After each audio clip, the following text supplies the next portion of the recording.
You're listening to the Religion Unplugged podcast. I'm Matthew Peterson, editor of the show.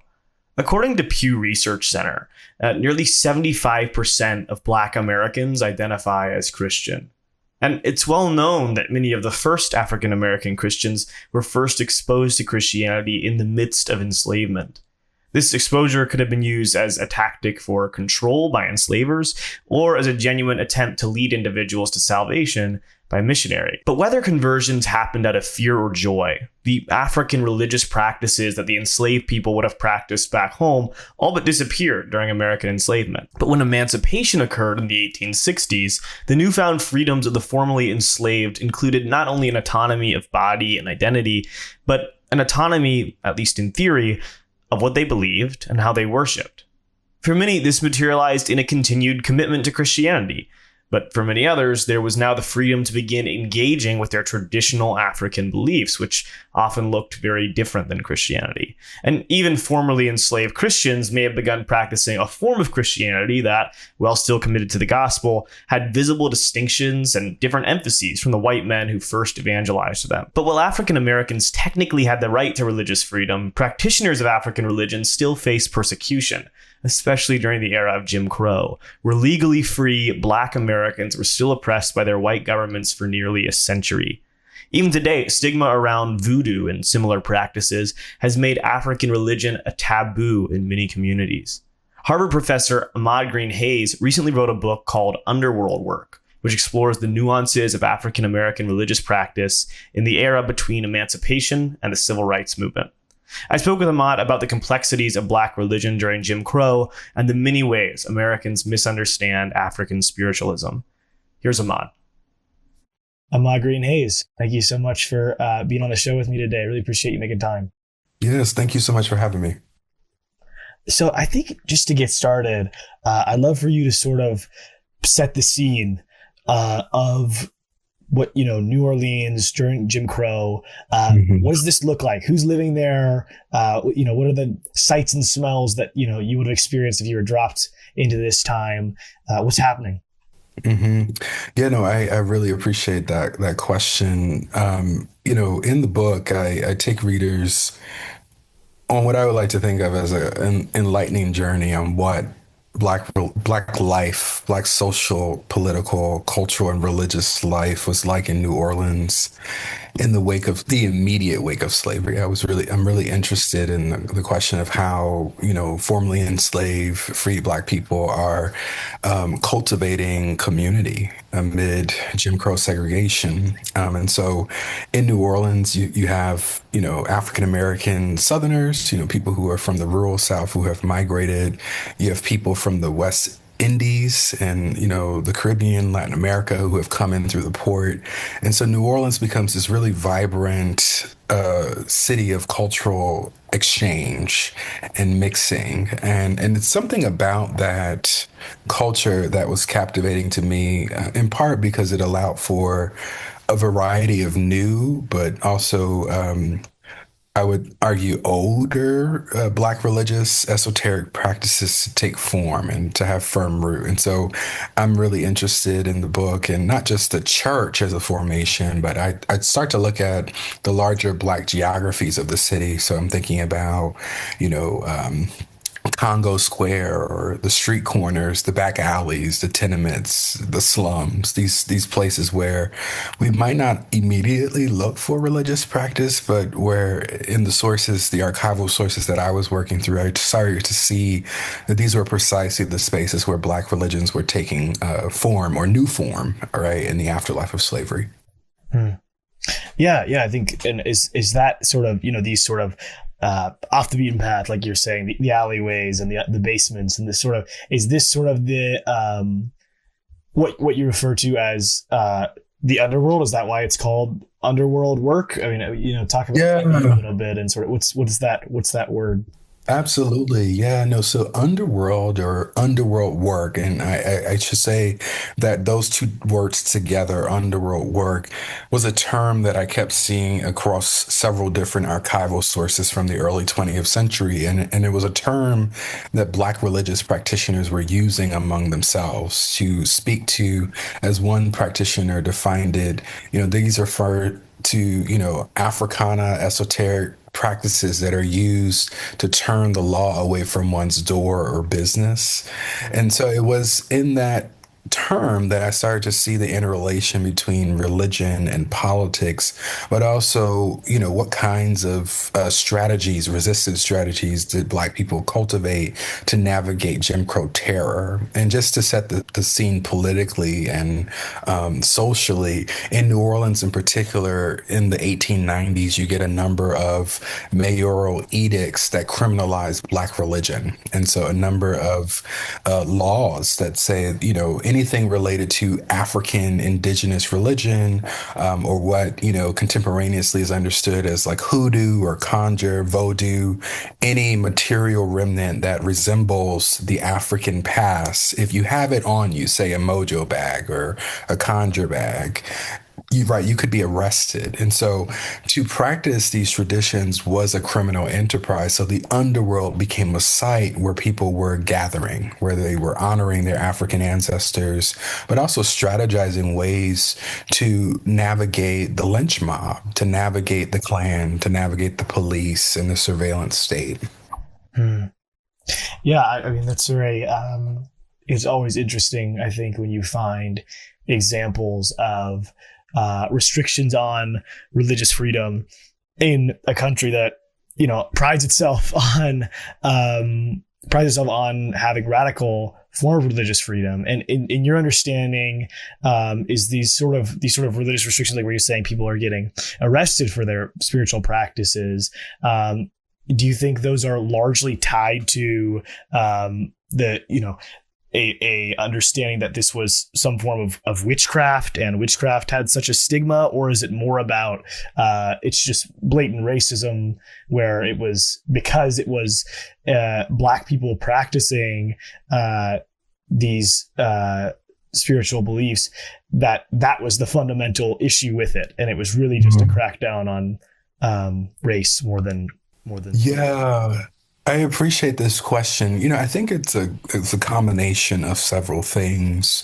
My kind of immediate reaction to that question, though, I'm reminded of work by Dr. Diane Stewart, who is a professor at Emory in religion and African American studies. And in her first book, she theorizes a term called Afrophobia. And it's a term largely referring to how in the West there is a aversion to a fear, to anything that is African or related to Africa. And so much of what I see in the context of Louisiana and in New Orleans in particular, there is a tremendous anti-African sentiment. And so the idea that Black religious practices are somehow keeping, an African past alive becomes a problem for Jim Crow America, right? And so the plantation and slavery and the Christianizing processes of the plantation were largely in the service of casting the African out of the African.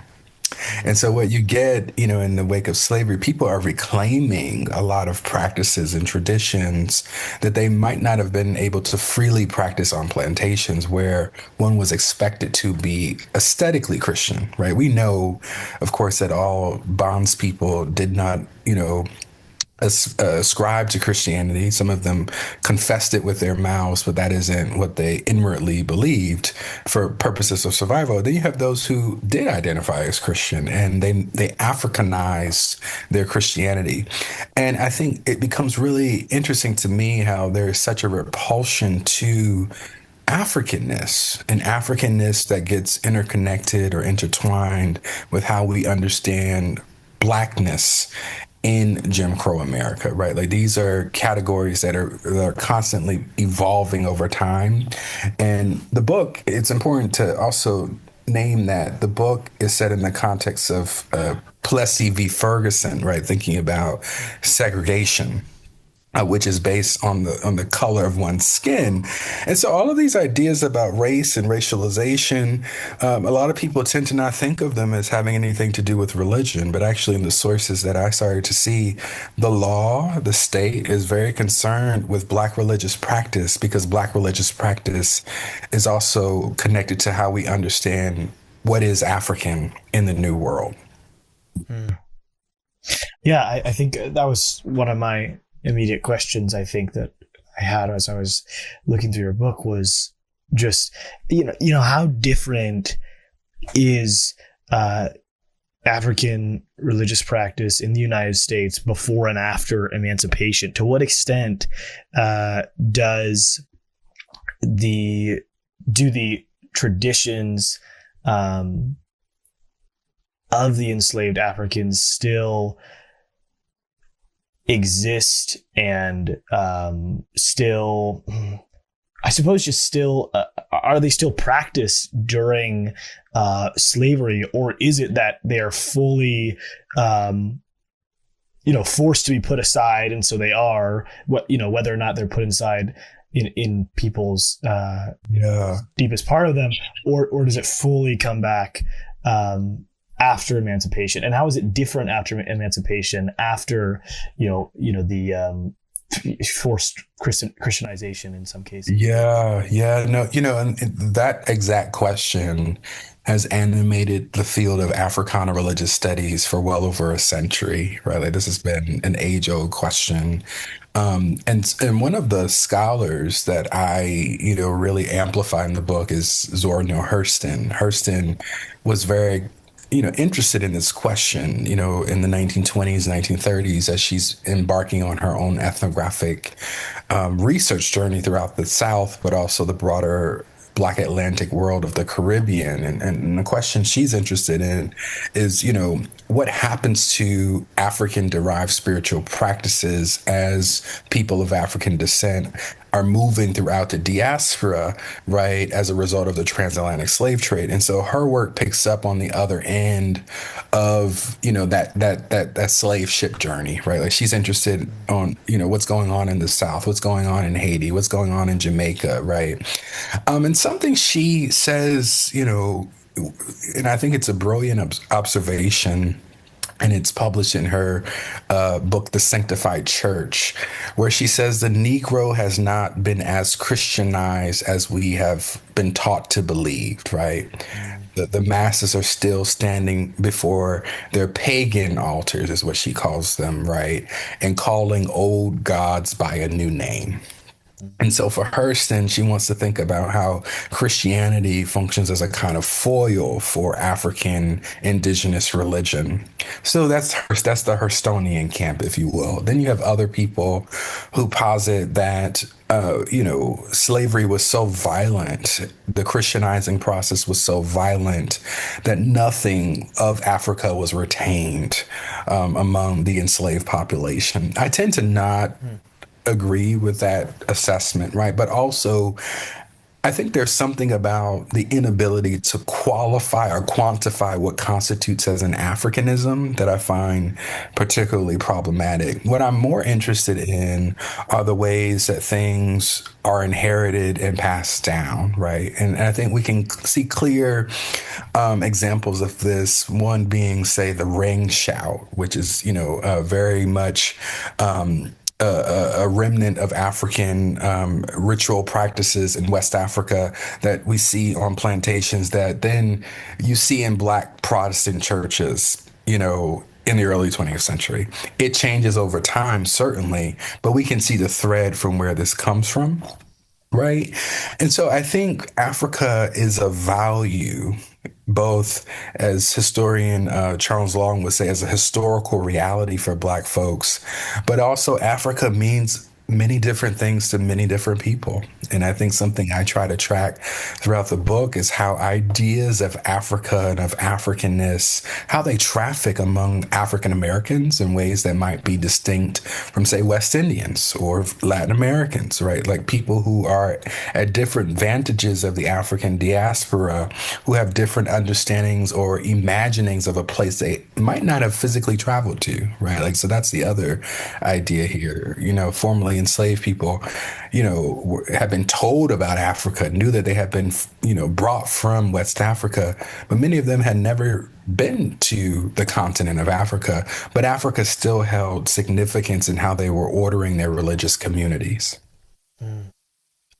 Yeah, I want to talk a little bit about Hurston for a moment. you have her throughout the book. Her excerpts from her writing, and you call those visitations, which I thought was interesting. And I'd love for you to talk about how she, inspired you, what sort of the impact she had on your work was, and why you decided to have her appear throughout the text in that way. Yeah, Hurston is just such a fascinating figure to me, on a personal level, but also intellectually. She's also a really complicated individual, scholar, thinker. And I think it's her complexity that actually draws me in, right? She is a daughter of the South, right? She's originally from Alabama. Her family migrates to Eatonville, Florida, where she's raised by John Hurston, Baptist preacher. Um, she travels up north, during the period of the Great Migration to go to college. She goes to Howard University in DC. Then she makes her way up to Harlem, right? Like she spends time at Barnard, and then she travels across the street to Columbia to study in the anthropology department. And it's there in Harlem that she develops her methodology for her work, right? She's both a literary genius, but she's also a budding anthropologist who is feeling the burden of what it is to be Black and to be woman and to be Southern, right, in the North. And it's all of her, I would say her, eccentric, her eccentric character, her queerness, if you will, right, a kind of cultural queerness that draws her back to the South, right. She says that she's most committed to the Negro furthest down below, right? And so that is a kind of ethical, but also a methodological commitment is so deeply compelling to me. In a field, I would argue that largely prioritizes the North, right? That prioritizes Black Protestant churches, that prioritizes certain ideas about proper Black religion. Hurston's archive is really a testament to her commitment to the eccentric, the discarded, the poor, the Southern, the rural, right? Like she's just kind of doing all of the dirty work of Black studies at a time when nobody wanted to do it. And so she becomes this intellectual ancestor for me, a guide for my work, because it was precisely through her archive and through her notes about the people that she communed with that I was able to reconstruct what the underworld looked like in the early 20th century. And we have Hurston to thank for that. And so the visitations, in my view, are a nod to her. It's also an encouragement for people to sit with her words first, right? Because she wrote a lot of this stuff a century ago. Sit with her first before you even entertain what I'm saying. But at the same time, I want people to really wrestle with her. There are times when I do not agree with Hurston. I think she gets a lot right, and I also think she gets a lot wrong. And it's precisely that complexity that I think is important for taking Black religion seriously in the same way that we might, and people do, right, sit with the work of a W.E.B. Du Bois, right? People regard him as the father of Black studies. I would like to offer that Zora Neale Hurston is a mother of Black studies. Hmm. Yeah, I think, throughout the book, there is the theme that looms large when those of us who are not super literate on the subject think about African religion, and certainly African religion in New Orleans is voodoo, and there is so much. You talk a lot about how there's so many misconceptions about what that is, what it means, where it comes from. It's associated with so many things in pop culture that would not really be recognizable to those who practiced it. And there's so much that's not clear and mysterious. I think even the word voodoo is not really a fully legitimate word. I'd love for you to talk a bit about what that is and what it isn't, and where it's gone wrong, and how we got it so wrong. Yeah, that is such a wonderful question. I think voodoo in the American imaginary largely relates to anything that is African, anything that is Black religion that is not Christian, right? There's an interesting kind of I would say a kind of mental gymnastics that is constructed in the white Western American mind about what voodoo is. And I think some of that honestly can be traced way back to the colonial period. We see it very early on that voodoo becomes this stand-in for all that white America doesn't understand about African derived religious practice. And I think, and a number of scholars have written on this.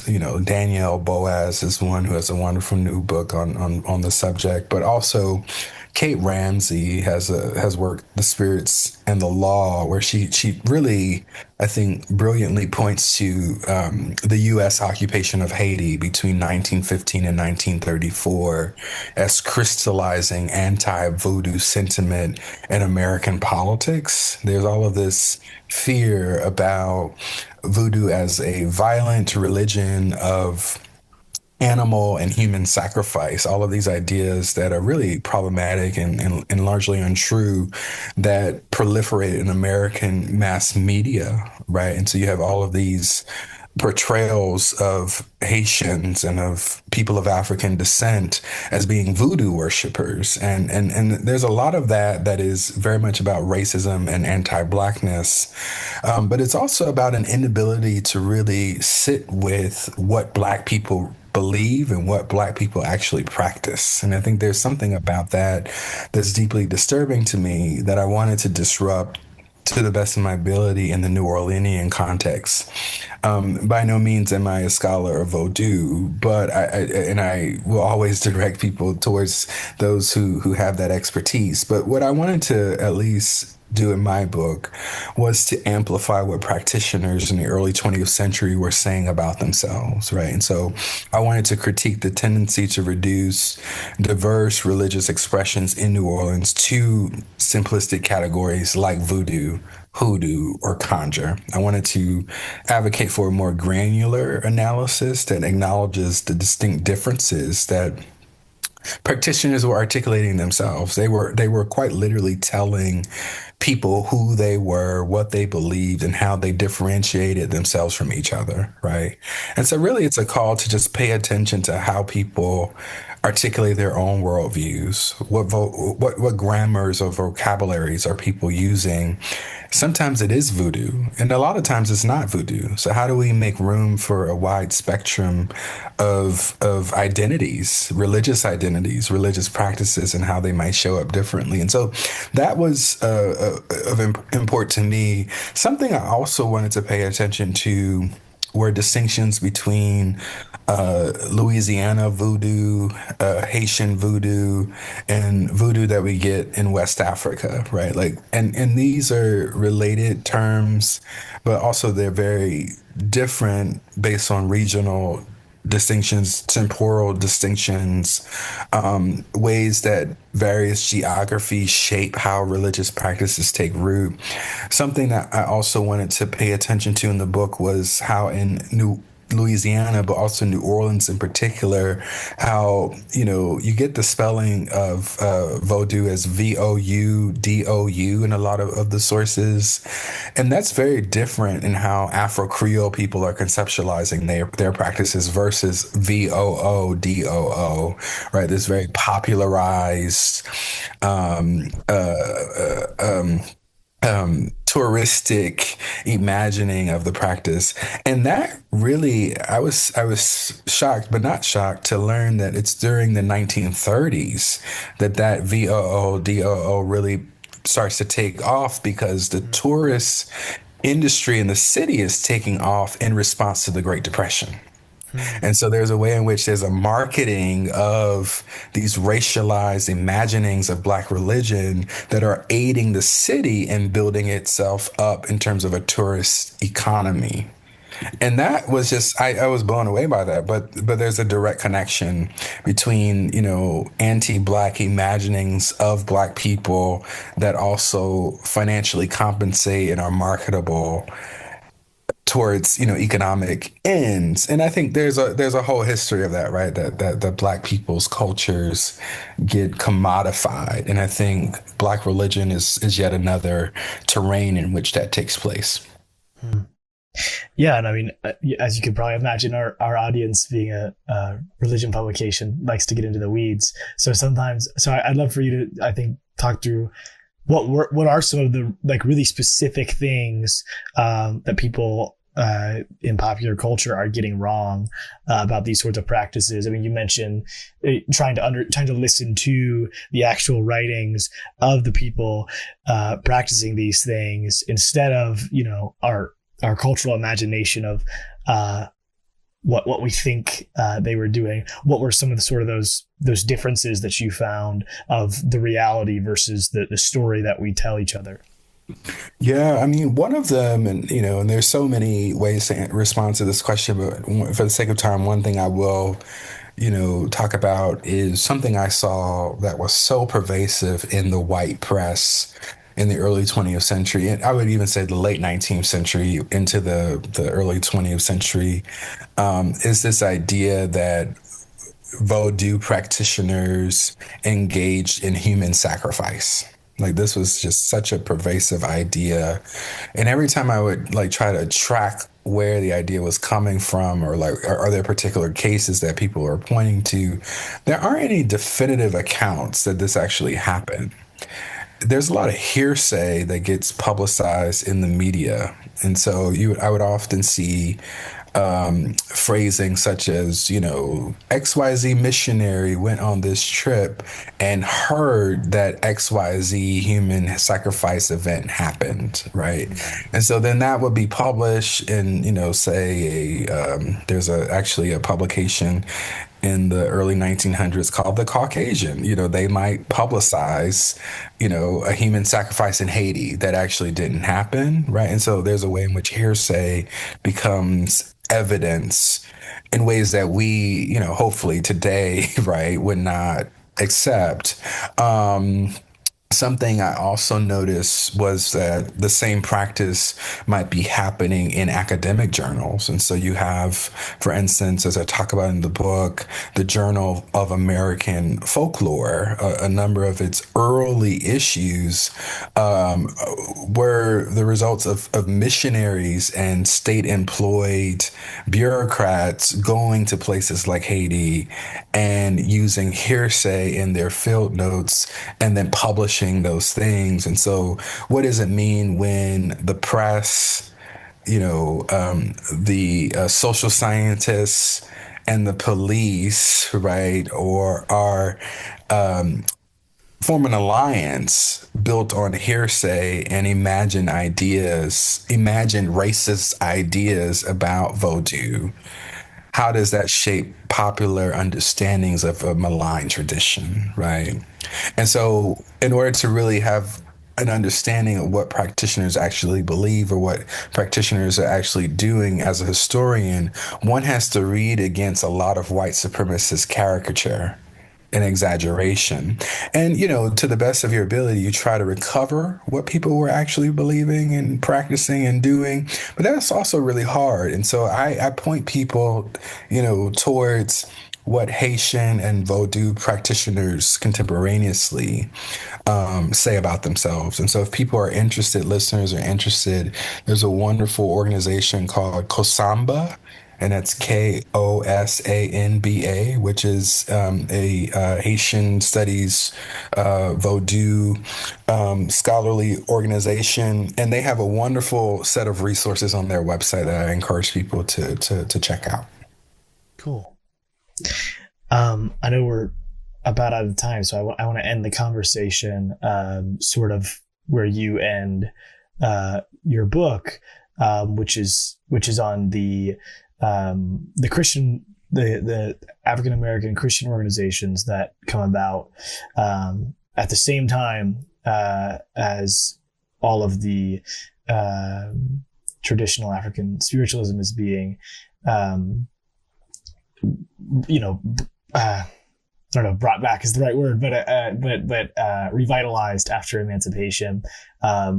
I'd love for you to talk through, you know, what are these earliest African American Christian organizations that formed, and what's sort of the range of beliefs from these organizations about the other spiritual beliefs about more traditional African religion. You know, is there everything from a full acceptance of, you know, that's fine and Christianity is good too, or was there actively a lot of condemnation of the old ways? You know, what's sort of the relationship the two have with each other?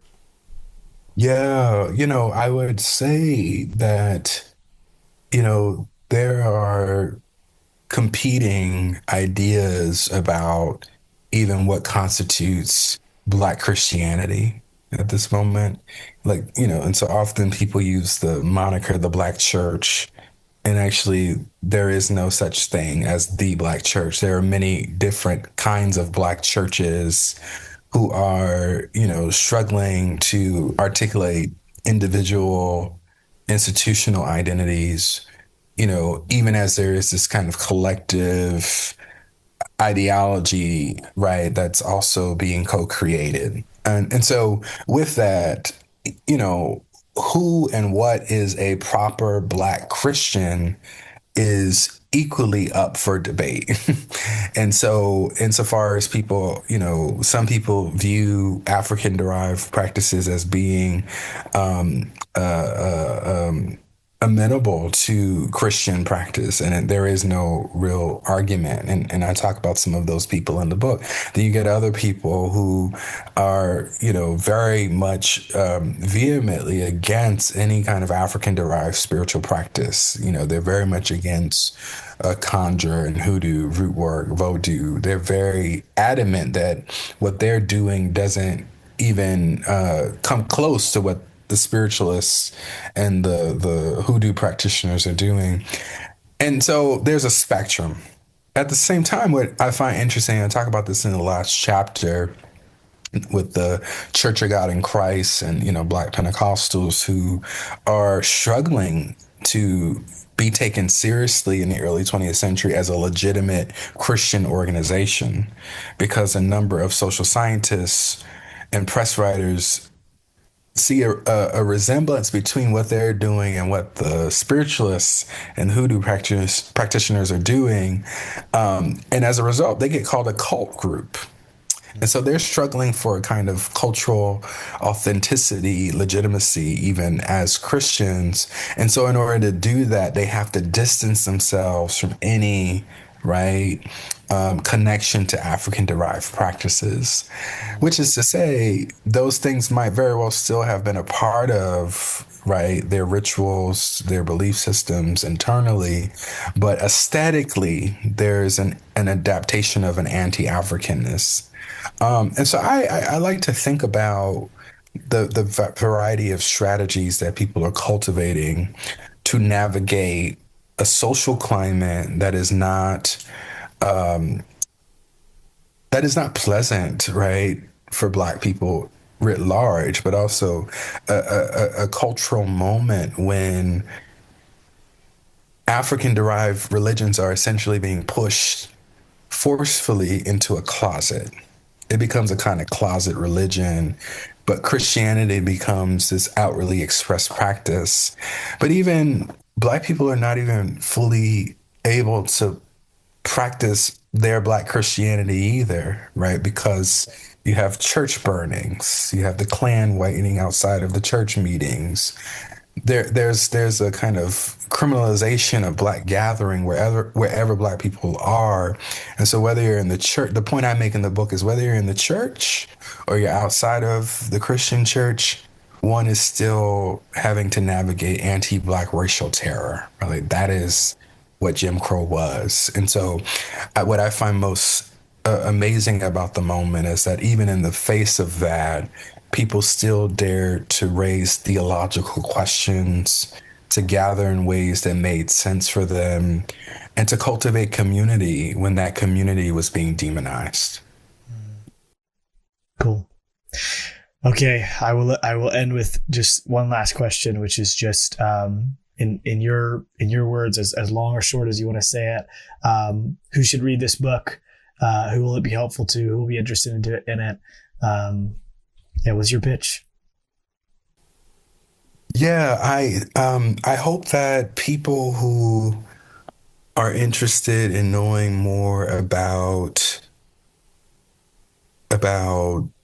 political organizers, street theologians, queer people, sex workers, church mothers, spiritualists, people who fall outside of our normative understandings of what usually, traditionally, is understood as Black religion or Black church, that those people might be drawn to the book. I also hope that people who, in our current moment, are interested in African derived practices and ancestral veneration, who are seeking examples from the archive, I hope they might turn to this to see that a century ago, there were people who were daring to color outside of the lines and to cultivate their own practices and communities in ways that were conducive for their flourishing and well-being.